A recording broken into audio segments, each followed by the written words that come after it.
वैध मत जो होते हैं, वैध मत जो होता है वो प्रश्न का अंतिम स्तर होता है। चुनाव क्या है, जैसे आप जानते हो ग्राम पंचायत का चुनाव है, ठीक है, जिला पंचायत का है, काफी चुनाव अपने भारत में होते रहते हैं विभिन्न तरीके से। उसी तरह से इसमें भी, इसमें क्या होगा, 2 उम्मीदवार हो सकते हैं, 3 हो सकते हैं, 4 भी हो सकते हैं, ठीक है। तो आपने देखा होगा एक मतदाता सूची होती है, मतदाता सूची को हमेशा हम कितना 100% ही मानेंगे, कितना 100% मानेंगे। 100% में अब जितने मतदाता होते हैं हम 2 ही मान के चलते हैं, ए और बी 2 लोग हैं मान लेते हैं, 2 लोग चुनाव में लड़ रहे हैं, तो एक जीतेगा और एक हारेगा। तो क्या होता है कि 100% वोट मान लिए, कुछ ऐसे वोट होते हैं जो कि डालने नहीं आते हैं, उनको क्या करते हैं, हटा दिए जाते हैं, यानी गिनती से पहले वो पढ़े ही नहीं तो उनको हटा दिया जाता है। अब क्या होता है, जो पढ़े मत होते हैं उनमें कभी क्या होता है कि 10% मत अवैध हो गए, हमारे वैध मत होते हैं, यानी कि जो गिने जाएंगे, जिसमें हार जीत का अंतर निकाला जाएगा। और ये जो वैध मत होते हैं, ये ए और बी 2 कैंडिडेट हैं तो 2 में, अगर 3 उम्मीदवार है तो 3, और इनको हम 100% पे क्या करते हैं, डिस्ट्रीब्यूट करते हैं, यानी कि बांटते हैं कि किसको कितना मिला और क्या हार जीत का अंतर रहा, ठीक है ना। तो आइए देखते हैं क्या है। वैध मत प्रश्न का अंतिम स्तर होता है और यह सदैव 100% पर ही डिस्ट्रीब्यूट होता है। जो मतदाता मतदान नहीं करते हैं उनको गणना से पहले ही हटा दिया जाता है। जैसे थोड़ा सा समझते हैं, मान लेते हैं मतदान हुआ, इसमें 100% मत थे, 10% लोगों ने मत नहीं डाले, तो 10% ने मतदान नहीं किया, तो इनको क्या करेंगे, हटा देंगे गणना से पहले। अब कितना बचा, तो 90 बच जाएगा।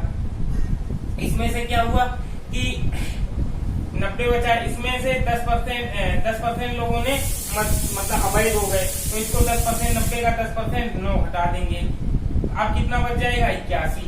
अब ये जो बचा है 81, ये हमारा है वैध मत और यही गिना जाएगा। और इसको हमेशा ए और बी, अगर 2 कैंडिडेट है तो ए बी में डिस्ट्रीब्यूट कर दिया जाएगा और हमेशा कितने में बांटा जाएगा, 100% में बांटा जाएगा, ठीक है। जैसे मान लेते हैं इसको 60% मिले तो इसको कितना, 40%। अब यहाँ से ये नहीं निकाले 81 का 60%, 81 का 40%, हमने क्या करा, इसको 60 मिले तो इसको 40। अब इनका हार जीत का अंतर कितना रहा, 20%। तो अब ये देखेंगे 81 का 20% कितना है, वही हमारा डिफरेंस आएगा। आई होप देखते हैं क्वेश्चन के माध्यम से। आइए देखते हैं क्वेश्चन पहला है, हम क्वेश्चन का स्तर बेसिक से हाई लेवल तक ले चलेंगे, ठीक है ना। तो हम स्टार्ट करते हैं। पहला क्वेश्चन है, एक चुनाव में 2 प्रत्याशी ए तथा बी थे, एक प्रत्याशी ए को, 2 ही लोग खड़े हुए हैं चुनाव में, ए और बी। इनमें से एक प्रत्याशी ए को 60% मत प्राप्त हुआ और वह 1600 मतों से जीत गया, तो कुल मतों की संख्या बताइए, यानी कि कितने मत पड़े हुए थे ये हमें बताना है। तो यहाँ से देखिए, इसमें आपसे ना तो कहा कि कितने मत नहीं पड़े, ना ही आपसे कहा कि कोई मत अवैध हुआ है, तो इसमें कुछ नहीं दिया गया। सिंपल सा है कि हमने माना कि 100% मत पड़े हुए थे, कितना, 100%। अब इसमें से ना तो अवैध हुए हैं और ना ही ऐसा है कि कुछ लोगों ने मतदान का प्रयोग नहीं किया, दोनों ही कंडीशन नहीं दी गई। तो अब क्या करेंगे, 100% को ही, ये जो 100% है ये ही हमारा वैध मत है और ये ए और बी 2 लोगों में डिस्ट्रीब्यूट हुआ है।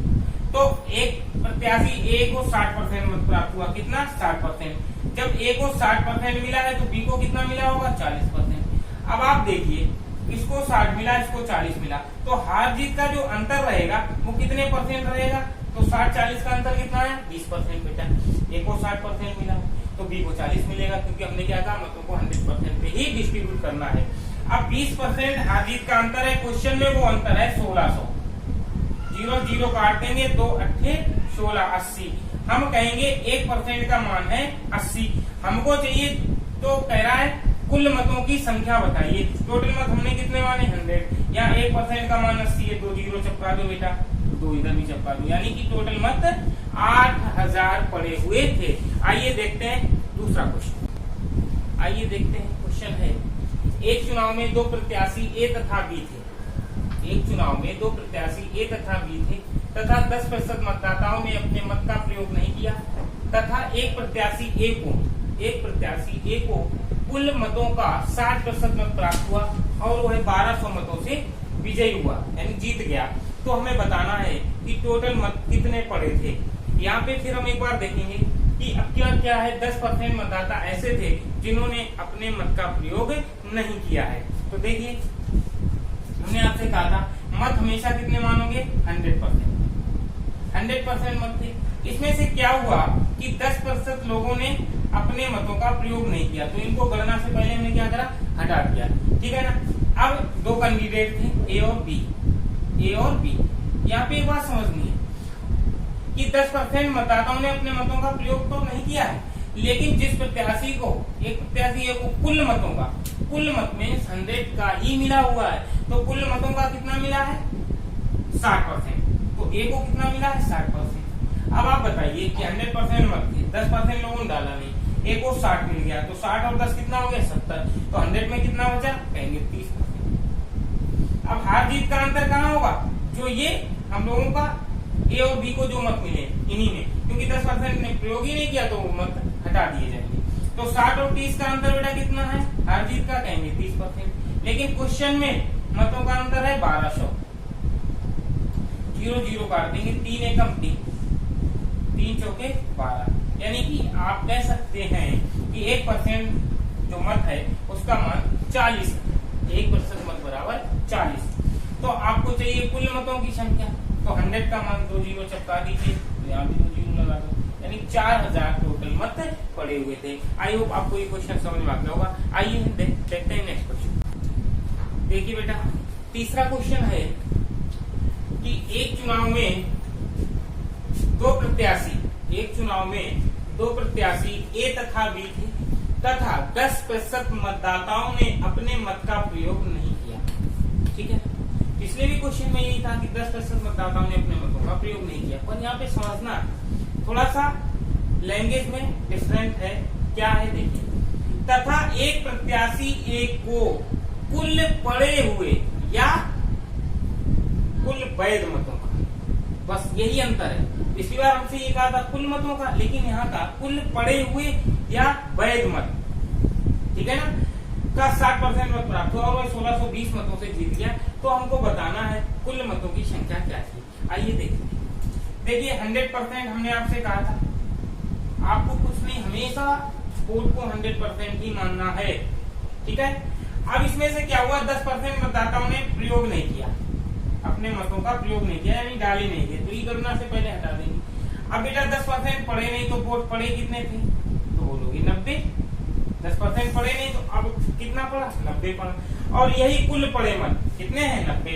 और यही कैसे मत है, वैध मत, ये है वैध मत, और वैध मत से ही डिस्ट्रीब्यूट किया जाता है। तो 90 में ए और बी दो लोग थे, एक प्रत्याशी ए था, एक बी था। अब ए को कुल पड़े हुए मतों का कितना मिला, 60%।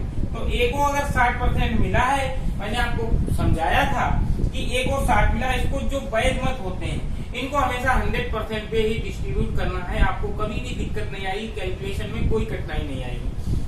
तो बी को कितना मिला होगा, आप कहेंगे 40, इनको हमने 60% पे डिस्ट्रीब्यूट कर दिया। लेकिन कुछ लोग सोच रहे होंगे आप 90, इनसे मतलब नहीं है, हमने वोटों को अगर ए को 60% मिला है तो बी को 40। यहाँ पे हार जीत का जो अंतर रहेगा वो कितना रहेगा, 20%। अब ये जो 20% होगा वो 90 का कितना होगा, ठीक है ना। तो यहाँ पे सिर्फ आपको एक कैलकुलेशन करनी है, यानी कि 90 का 20%, तो आप कह सकते हैं कि 90 का जो 20% होगा वो कितना होगा, तो आप बोलेंगे 18। कितना होगा, 18। और क्वेश्चन में कितना मत है, 1620।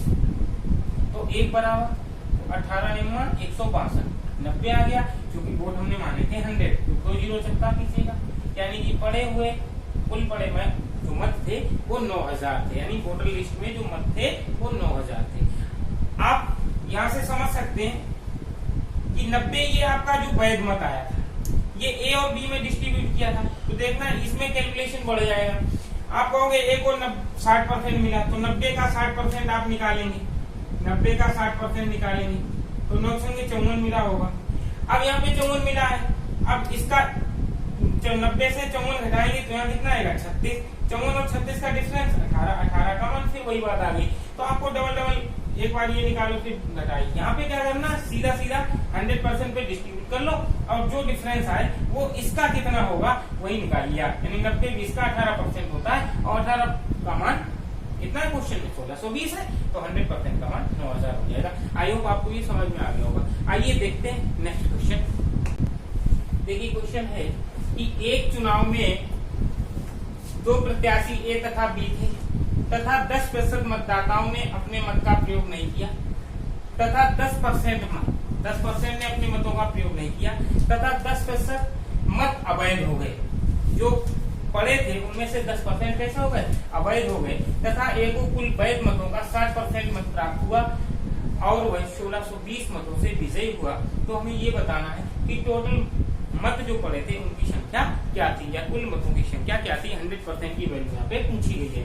तो देखिए इस टाइप के क्वेश्चन को आपको परेशान नहीं होना है, आसानी से आपको सिर्फ और सिर्फ प्रोसेस करना है। हमने क्या कहा था, आप हमेशा वोटों की संख्या कितनी मानेंगे? 100, ठीक है। अब क्या करना है, 10% ने मतों का प्रयोग नहीं किया तो 10% को क्या करेंगे? गणना से पहले ही हटा देंगे। अब कितना बच गया? पड़े हुए मत कितने हुए? 90। अब जो पड़े थे उनमें से भी क्या हुआ? 10% अवैध हो गए। जो चीज अवैध हो या पड़े नहीं है उनको गणना से पहले हटा देंगे और डिस्ट्रीब्यूट कहां से किए जाएंगे? जो वैध मत बचेंगे, ठीक है। तो अब जो पड़े थे उनमें से 10% अवैध हो गए तो 90 का 10% बेटा कितना हो जाएगा? 9। ये भी हटा लिए जाएंगे।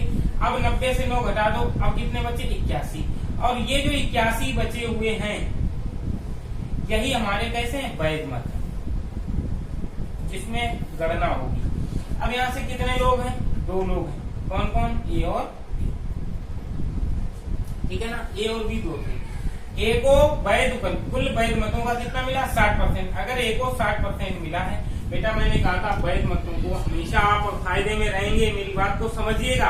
100% पे ही डिस्ट्रीब्यूट करना है। ए को 60 मिला होगा तो बी को कितना मिलेगा? 40%। 100 पे डिस्ट्रीब्यूट कर लिया। हार जीत का अंतर यहाँ से कितना है? 20%। लेकिन हमें क्या निकालना है? 81 का 20%, क्योंकि 100 की वैल्यू क्या है? यहाँ पे 81 है। अब यहाँ से क्या करेंगे? 81 का 20% अगर निकालोगे तो आप देखेंगे 0 0 कट जाएगा, ये हटाएंगे यहाँ दशमलव। 81 दूना 2 एकम 2 2 अट्ठे 16, एक अंक बाद दशमलव, यानी 16.2 का मान है वो क्वेश्चन में कितना है? 1620। दशमलव हटाएंगे, 1 0 बढ़ाएंगे, 162 एकम 162 से ही कट जाएगा, आएगी 100। हमको चाहिए कुल मत कितने? 100। 2 0 बेटा चपकाना है यहाँ पे, तो 2 इधर भी चपका दो और कहेंगे टोटल मतों की संख्या 10,000 थी। आई होप आपको अच्छे से समझ में आ गया होगा। कितने भी कठिन क्वेश्चन हो आप 30-40 सेकंड में सॉल्व कर लेंगे, ठीक है ना। आइए देखते हैं नेक्स्ट क्वेश्चन। देखिए क्वेश्चन है, किसी चुनाव में 2 प्रत्याशी ए तथा बी थे। इस चुनाव में मतदाता सूची में दर्ज व्यक्तियों में से, वोटर लिस्ट होती है उसको मतदाता सूची कहते हैं, दर्ज व्यक्तियों में से 10% ने भाग नहीं लिया, यानी 10% ने वोट नहीं डाले तथा 60 मत, यहाँ से समझिएगा क्वेश्चन की लैंग्वेज को, 60 मत अमान्य घोषित कर दिए गए, ठीक है ना। यदि ए को मिले मतों की संख्या कुल सूची में दर्ज संख्या का 47%, ठीक है ना, तो वह बी को 308 मतों से हरा देता है या पराजित कर दे तो कुल डाले गए मतों की संख्या ज्ञात करिएगा। तो आइए देखते हैं क्वेश्चन। हमने आपसे कहा था कि टोटल वोट आपको कितने मानने हैं? 100। इसमें से क्या हुआ है कि 10% ने क्या करा? अपने वोटों का प्रयोग नहीं किया। प्रयोग नहीं किया तो उनको हमने गणना से पहले ही हटा दिया तथा 60 मत अमान्य घोषित हो गए, ठीक है, कोई दिक्कत नहीं। यदि ए को मिले मतों की संख्या, कुल सूची कितनी? सूची में कितने हैं? 100 वोट। कुल सूची का, ए और बी 2 लोग हैं बेटा, कुल सूची का कितना मिला है इसको? 47%। ए को सूची में दर्ज, ए को मिले मतों की संख्या कुल सूची में दर्ज संख्या का कितना है? 47% है। तो और तथा वह बी को 308 मतों से पराजित कर दे तो कुल डाले गए मतों की संख्या ज्ञात करें। तो देखिए पहला क्वेश्चन था, पहले क्वेश्चन जो मैंने पहले पढ़ाया था उसमें यही होता था कि जो गणना से पहले हमको हटा देते ए बी को टोटल यानी 100 हो जाना चाहिए। यहाँ पे 10% तो ये हो गए 47 ए को मिले हैं, 47 10 कितने हो गए? 57। तो यहाँ पे कितना बचना चाहिए था? 43। 57 43 100 हो जाएगा, 43%। लेकिन ये 43% अभी नहीं है। क्यों नहीं है? क्योंकि 60 मत ऐसे थे जो अमान्य हो गए। अब आप सोचिए ये 43% वैल्यू तब हो पाएगी अगर हम इसको 60 मत दे दें, कितने, अगर जो 60 मत अमान्य हुए हैं वो इसको दे दें तभी तो हम कहेंगे ये 43% है। 10% ये था, 47 ये था। बी को 43% हम नहीं कह सकते हैं कि ये 43 ही होगा। क्यों? क्योंकि 60 मत कैसे हैं, अमान्य हो गए। अगर ये अमान्य ना हुए होते, मान लेते ये बी को मिले होते, ठीक है ना, 60 इसको दे दें तभी तो ये 43, क्योंकि इसको तो कंप्लीट मालूम 47 मिला है, तो इसको 43 नहीं, तो अगर जो अमान्य है वो भी अगर हम बी को दे देते तो आप ये कहते हैं कि हाँ इसको 43%। अब ये जो वैल्यू है ये 43% हुई जाती है। लेकिन अब यहाँ क्या कह रहा कि बी को 308 मतों से हराता है। यहाँ से हार जीत का अंतर बेटा कितना है, तो आप कहेंगे 4% प्लस 60 वोट। भाई 43%, 47 का डिफरेंस कितना है, 4% प्लस 60 वोट। लेकिन क्वेश्चन में हार जीत का अंतर कितना है, 308। तो 4% का मान निकालेंगे तो उसको उधर घटाएंगे, 308 से अगर हम 60 को घटा देंगे तो 4% की जो वैल्यू आएगी वो आएगी 842, यानी कि 248 आ जाएगी। ठीक है ना, 4 से काटेंगे, 4 एकम 4, 1% का मान 4 छंगे 24, 4 दूनी 8, 62।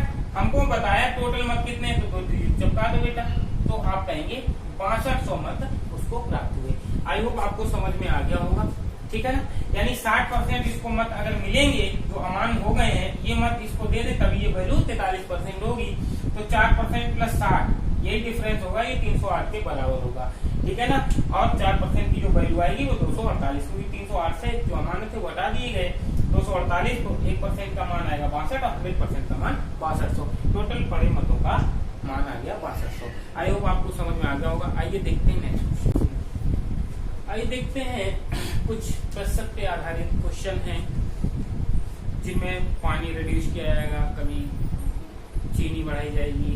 ठीक है ना, तो इस पे आधारित प्रश्न है ये। अभी तो हम यहाँ पढ़ा रहे हैं, इसके बाद जब एलिगेशन एंड मिक्सचर जो हम पढ़ाएंगे तो उसमें भी इन क्वेश्चन को डिस्कस करेंगे। तो आइए देखते हैं क्वेश्चन करने का क्या तरीका है, पहले उस तरीका को समझते हैं। लिखा है कि नमक और पानी के घोल में 15% नमक है, इस घोल से 30 किलोग्राम पानी बांध द्वारा उड़ा देने पर शेष घोल में 20% नमक हो, तो आरंभ में कुल कितने किलोग्राम घोल था।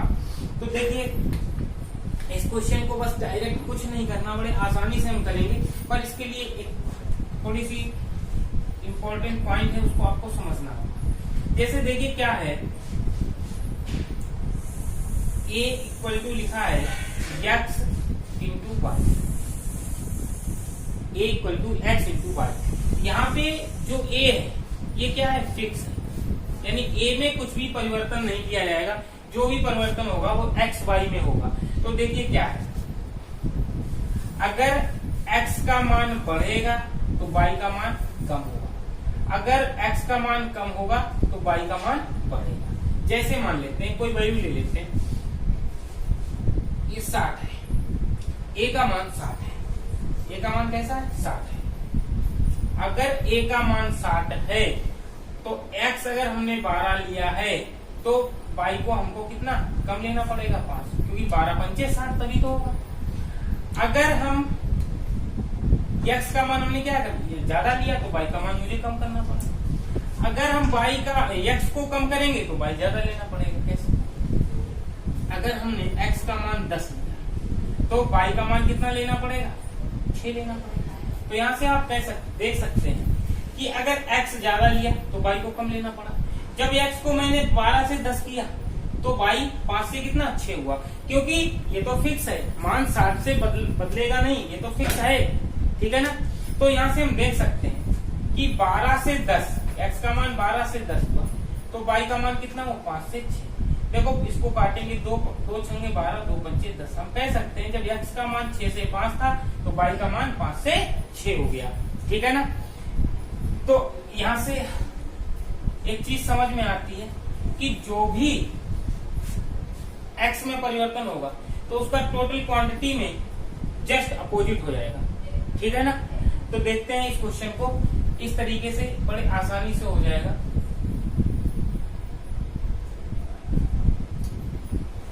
इसका बेसिक मेथड भी बताएंगे। ठीक है ना, तो उस बेसिक मेथड को थोड़ा सा हम देख लेते हैं। नमक और पानी के घोल में 15% नमक था, ठीक है। इस घोल से 30 किलोग्राम पानी वाष्प द्वारा उड़ा देने पर शेष घोल में 20% नमक हो तो आरंभ में कुल कितने किलोग्राम घोल था? तो देखो, मान लेते हैं टोटल क्वांटिटी, कुल क्वांटिटी का कितने परसेंट था? नमक 15%, ठीक है। फिर क्या हुआ, इस घोल से 30 किलोग्राम पानी वाष्प द्वारा उड़ा दिया, यानी टोटल क्वांटिटी से हमने कितना 30 किलोग्राम उड़ा दिया, 30 किलोग्राम क्या करा, उड़ा दिया। तो अब जो नमक रह गया वो कितना रह गया, 20% रह गया। ये आपस में कैसे होंगे, इक्वल होंगे। तो इसको सॉल्व करो, टोटल क्वांटिटी का 15% इधर निकालेंगे, टोटल क्वांटिटी का 20% माइनस 30 का 20% कितना हो जाएगा, 0.036, यानी कि ये आ जाएगा टोटल क्वांटिटी का, ये 20 है और माइनस 6, और यह टोटल क्वांटिटी इंटू 15। इसको उधर ले जाएंगे, 6 को इधर ले आएंगे तो 15 उधर जाएगा, तो 20 से 15 गया, कितना बचा, 5, ठीक है। तो एक का मान निकालेंगे तो 6/5, और ये है क्या, परसेंटेज में था, ये परसेंटेज में है, तो 5 से काटेंगे 1.2, और परसेंटेज है तो 100 का मल्टीप्लाई हो जाएगा। तो आपको टोटल क्वांटिटी निकालना है तो कितनी आ जाएगी, 120 किलोग्राम, ठीक है ना बेटा। ये आपका बेसिक मेथड है, ये कैसा है, बेसिक मेथड है, थोड़ा सा लंबा पड़ेगा, लेकिन इसका शॉर्ट मेथड, इस तरीके से ये क्वेश्चन तुरंत हो जाएगा, क्विकली सॉल्व होगा। देखिए कैसे, नमक और पानी के घोल में 15% नमक है, यानी कि कितना नमक था, 15%। इस घोल से 30 किलोग्राम पानी वाष्प द्वारा उड़ा दिया गया। आप ये बताइए, पानी उड़ाया, जैसे नमक पानी का घोल था तो हमेशा पानी ही उड़ेगा बेटा, नमक कभी नहीं उड़ता है, ठीक है ना। तो इसमें शेष घोल में जब पानी 30 किलोग्राम उड़ा दिया गया तो शेष घोल में नमक का परसेंट, भाई पानी उड़ जाएगा तो नमक ज्यादा मात्रा हो जाएगी और खारा हो जाएगा, तो कितना हो गया, 20%। इसका रेशियो बना लो, 15 5 को 20, यानी कि जो प्रतिशत है वो 3 से 4 हुआ, तो टोटल क्वांटिटी बेटा कितनी हो जाएगी, तो हमने कहा था उल्टा हो जाता है, 4 से 3। 4 से 3 कितना कम हुआ, तो बोलेंगे एक क्वेश्चन में कितना कम हो रहा था, 30 kg, तो प्रारंभ में कितना था, तो 4 बराबर 30 गुणे 4, और बोलेंगे 120 किलोग्राम। 4 से 3 बेटा एक कम हुआ, क्वेश्चन में 30 किलोग्राम, तो प्रारंभिक मात्रा कितनी थी, 4, तो 30 गुणे 4, और हम बोल देंगे 120 किलोग्राम, यानी प्रारंभ में कितने किलोग्राम घोल था, तो 120 किलोग्राम घोल था, ठीक है। आइए देखते हैं नेक्स्ट क्वेश्चन। नमक और पानी के घोल में 18% नमक है। इस घोल से 25 किलोग्राम पानी वाष्प द्वारा उड़ा देने पर शेष घोल में 24% नमक हो तो आरंभ में कुल कितने किलोग्राम घोल था। इससे पहले वाला क्वेश्चन सेम यही था और दूसरा वाला भी, तो इसमें हम बेसिक बताएंगे और आपको डायरेक्ट मेथड भी बताएंगे। तो देखिए, टोटल क्वांटिटी, TQ का मतलब होता है टोटल क्वांटिटी, कुल मात्रा में घोल में 18% नमक था। कितना था बेटा, 18%। इस घोल से 25 किलोग्राम पानी वाष्प द्वारा उड़ा दिया, यानी टोटल क्वांटिटी से उसने कितना, 25 किलोग्राम वाष्प द्वारा उड़ा दिया। अगर पानी उड़ जाएगा तो नमक का प्रतिशत अपने आप बढ़ जाता है। आपको मालूम है नमक पानी के घोल में सिर्फ पानी ही उड़ता है, नमक नहीं। तो कितना हो जाएगा, 24%। अब इसको हम सॉल्व करेंगे, 6 से काटेंगे, 6 3 18, 6 चौके 24। यहाँ पे 3TQ, यहाँ आ जाएगा 4TQ और माइनस 25, 100 को इधर लाएंगे, 3 इधर जाएगा तो बचेगा TQ।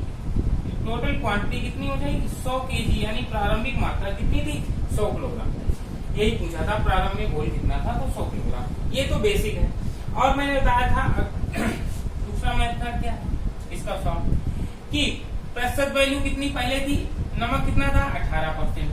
अब जब 25 किलोग्राम पानी बाष्प द्वारा उड़ा दिया गया तो नमक का प्रतिशत हो गया 24। 6 से काटेंगे, 6 3 18, 6 4 24। तो टोटल क्वांटिटी क्या हो जाएगी बेटा 4 से 3। 4 से 3 कितना कम हुआ, आप बोलेंगे 1। क्वेश्चन में कितना कम हो रहा है बेटा 25 केजी। तो 4 प्रारंभ में कितना था 4 बराबर 25 गुणे 4 यानी कि 25 चौको 100 किलोग्राम। ये आपका डायरेक्ट मेथड है। आई होप आपको अच्छे से ये क्वेश्चन समझ में आ गए होंगे। आइए देखते हैं नेक्स्ट क्वेश्चन। नमक और पानी के 10 लीटर बिलियन में 16% नमक है। इस बार आपको बिलियन की क्वांटिटी दे रखी है प्रारंभिक, कि नमक और पानी के 10 लीटर बिलियन में 16% नमक है। 2 लीटर पानी बाष्प द्वारा उड़ा दिया जाए तो नए मिश्रण में कितने प्रतिशत नमक होगा। ठीक है ना, तो देखिए सबसे पहले टोटल क्वांटिटी यानी कि क्वांटिटी आपको इस बार दे रखी है। पहले कितना था 10 लीटर, तो बिलियन में नमक का प्रतिशत कितना था 16। अब कह रहा 2 लीटर पानी बाष्प द्वारा उड़ा दिया। अब 2 लीटर उड़ा दिया तो टोटल क्वांटिटी 10 थी, उससे 2 उड़ गया तो कितना बचा 8। तो इसका रेशियो निकालेंगे, 2 पंचे 10, 2 चौके 2 से काट लिया। तो बेटा आप कहेंगे परसेंट क्या रहेगा, तो बेटा 4 से 5 हो जाएगा। 4 बराबर क्वेश्चन में कितना है 16%। कई गुना लिखा है 4 गुना, तो बेटा 5 का 4 गुना 5 चौको 20%। तो अब नमक का प्रतिशत कितना हो जाएगा 20 हो जाएगा। आई होप आपको समझ में आ गया होगा। बहुत ही इजीली तरीके से आप इन क्वेश्चन को कर पाएंगे। आइए इसी टाइप का एक क्वेश्चन और देखते हैं। इस क्वेश्चन के माध्यम से सेकेंड वाला, इससे पहले वाला ना समझ में आया, इसको और एक बार अच्छे समझते हैं। देखिए नमक और पानी के 12 लीटर बिलियन में 7% नमक, यानी टोटल क्वांटिटी आपको दे रखी है। टोटल क्वांटिटी कितनी थी प्रारंभ में 12 लीटर।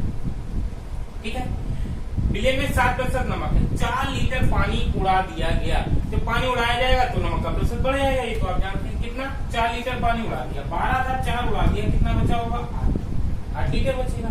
रेशियो बना लो, 4 दूनी 8, 4 3 12। तो परसेंटेज चेंज क्या होगा 2 से 3 हो जाएगा बेटा। जब 2 था तो प्रतिशत कितना था 7।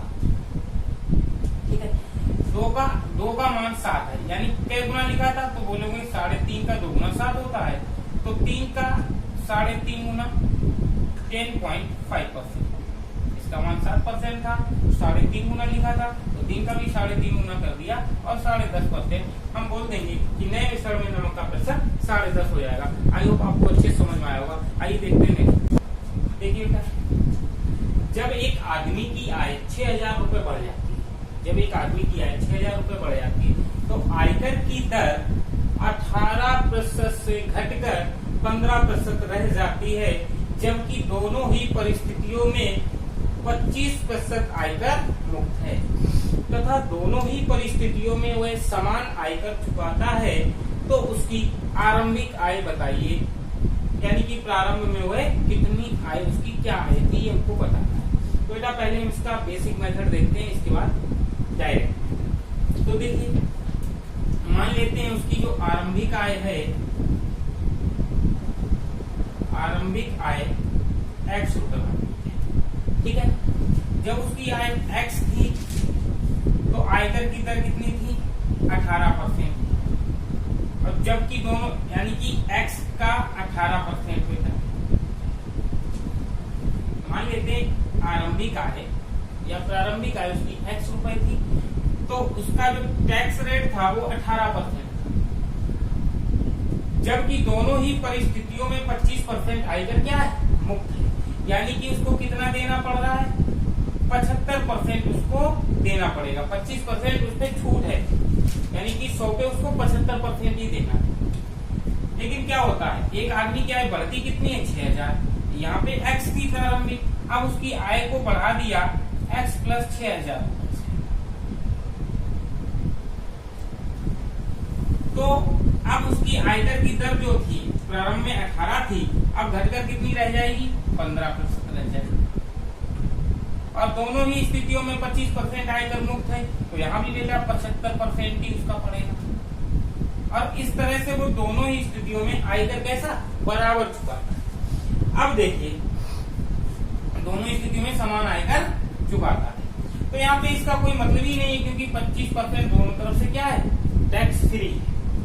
सॉल्व कर लेते हैं, 100 से 100 कैंसिल आउट हो जाएगा, 3 × 5 = 15, 30 × 6 = 18, 6x हो जाएगा, ये 5x प्लस 6 × 5 = 30 है। 5x को इधर लाएंगे तो 6 से 5 गया तो x बराबर कितना आ जाएगा, 30,000 रुपए। उसकी प्रारंभिक आय उसकी वो 30,000 रुपए की। ठीक है ना बेटा, ये तो इसका मेथड है बेसिक। और इसका डायरेक्ट मेथड देखते हैं। देखिए, जब एक आदमी की आय 6,000 रुपए बढ़ जाती है तो आयकर की जो दर थी, देखो परसेंटेज में जो टैक्स रेट है वो 18 से कितना हो गया, 15 हो गया। ठीक है ना, 18 से 15। और जबकि दोनों स्थितियों में 25% आयकर मुक्त है, तो इसका तो यूज ही नहीं करना है, क्योंकि दोनों तरफ से छूट मिलेगी, कोई मतलब नहीं है, कैंसिल आउट हो जाएगा। तो जो इनकम जो होती है वो इनकम इनटू टैक्स रेट।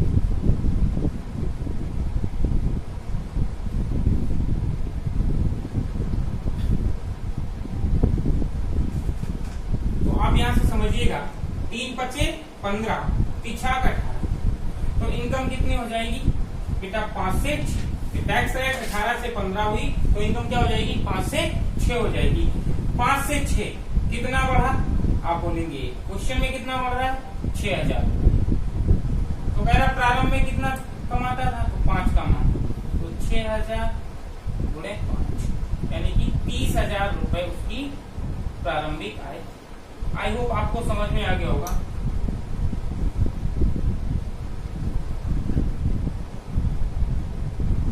ठीक है ना, आपको समझ। एक क्वेश्चन इसी टाइप का और देखते हैं। देखिए बेटा, जब एक आदमी की आय 3,000 रुपए कम हो जाती है, पहले वाले क्वेश्चन में बढ़ जाती, इसमें कम हो जाती, कोई दिक्कत नहीं है। तो आयकर की दर 15% से 18% हो जाती है। यहाँ पे वैल्यू कम हो रही है तो टैक्स रेट बढ़ेगा, और वहां पे अगर यहाँ पे बढ़ रहा होता तो टैक्स रेट में कमी हो रही होती। तो देखिए, एक आदमी की आय 3,000 रुपए कम हो जाती है तो आयकर की दर 15% से 18% हो जाती है, जबकि दोनों ही परिस्थितियों में 30% आयकर मुक्त है तथा दोनों ही परिस्थितियों में समान आयकर चुकाता है, तो उसकी आरंभिक आय ज्ञात करें। तो देखिए, आप डायरेक्ट ही कर लेंगे, बेसिक मेथड से आप घर पे लगाइएगा। तो देखिए, परसेंटेज चेंज क्या हुआ टैक्स रेट में, 15 से 18 हो गया, तो 3 × 5 = 15, 3 × 6 = 18। तो आप इनकम क्या हो जाएगी, 6 से 5 हो जाएगी। 6 से 5 कितना कम हुआ, आप बोलेंगे, और क्वेश्चन में कम हो रहा है 3,000 रुपए। तो प्रारंभिक आय निकालिए, तो 6 का मान निकालिए, तो 3,000 × 6 बराबर हो जाएगा 18,000। तो उसकी प्रारंभिक आय कितनी थी, 18,000 रुपए। आई होप आपको अच्छे से समझ में आ गया होगा। तो आपको मेरे द्वारा पढ़ाया गया कंटेंट अच्छे से समझ में आ रहा हो तो कृपया हमारे चैनल को सब्सक्राइब कीजिएगा और शेयर करिएगा। ठीक है, अब हम लेके आएंगे इसके बाद नेक्स्ट जो चैप्टर होगा वो हमारा होगा सिंपल इंटरेस्ट यानी साधारण ब्याज की। कल से हम सीरीज शुरू कर देंगे। ठीक है, इसलिए मेरे चैनल को सब्सक्राइब करिएगा, शेयर करिएगा। Thank you.